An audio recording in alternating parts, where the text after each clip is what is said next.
Fostering Community Leadership project, and we brought 25 people from Sunbury together and discussed whether or not that was the right approach.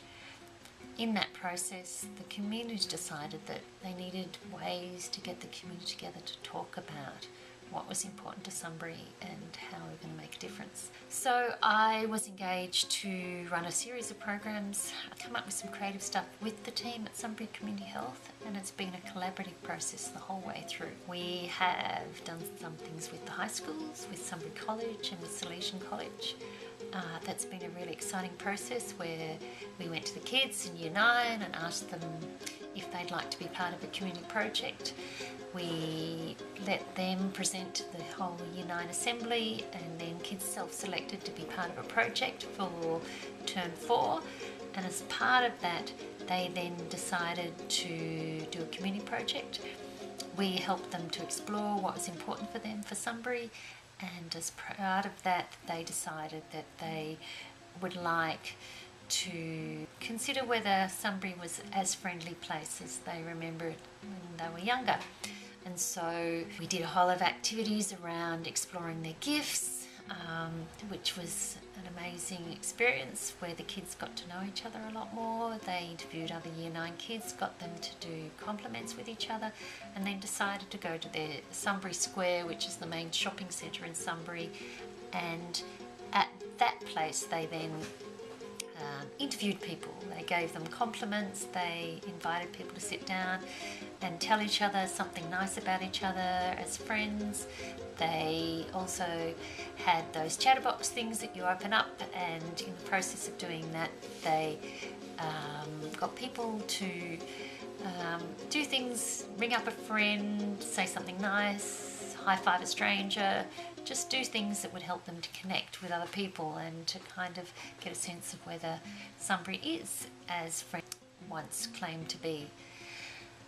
The kids got a lot out of it, and they're in the process of making a film, and you'll see some photos as part of this presentation of some of the stuff that they've been doing. The whole point of this kind of work is to help communities themselves identify whether or not there is need for change and how they go about that change.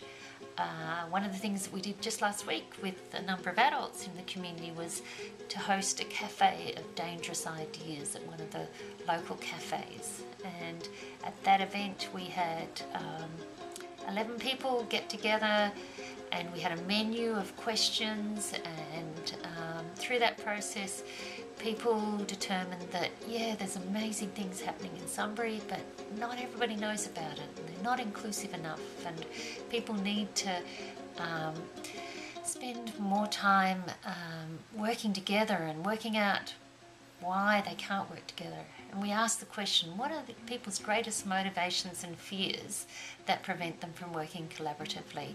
And people found that a really interesting question to explore.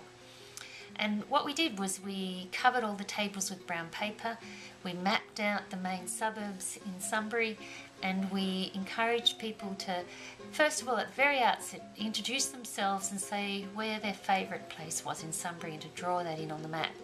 And then we got people to talk about what their visions for Sunbury was, and we drew that into the map.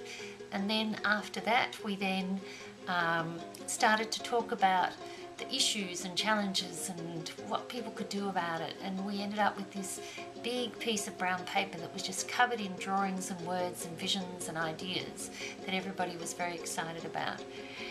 We then thought, we have all this extra brown paper because we'd covered all the tables in a cafe with brown paper in case we wanted some breakout groups. So we decorated them all with picture frames and cloud ideas and circles and heart shapes, and each of them said, my idea for Sunbury is. And for the last week, community members, whenever they come into this cafe, have an opportunity to write their ideas down on the paper. So that's been a pretty exciting process. So there's a whole group of people in Sunbury that are all really excited about thinking about how they can make their neighbourhoods more lively, more connected, and to get to know their neighbours better and to find ways that they will all work more deeply in a way that is more connected and start to make real change. Some of the ideas that are coming out are to get graffiti artists, decorators, and doing some work that then draws people into the village green, which is a real centre of activity in the community. Get some sculptures and some artwork happening there, particularly connecting in with young people, people who are struggling to access work, finish education, and see how that can be connected in. Also with permaculture and creating open spaces in the shopping centres and trying temporary installations and testing things. There's a whole lot of really creative stuff. And this is all happening right now in Sunbury, because in the end, community neighbourliness is where real health and wellbeing happens. And isolation is probably one of the biggest killers to health and wellbeing, and I think that this work around helping neighbourhoods to connect is what makes people safe and healthy and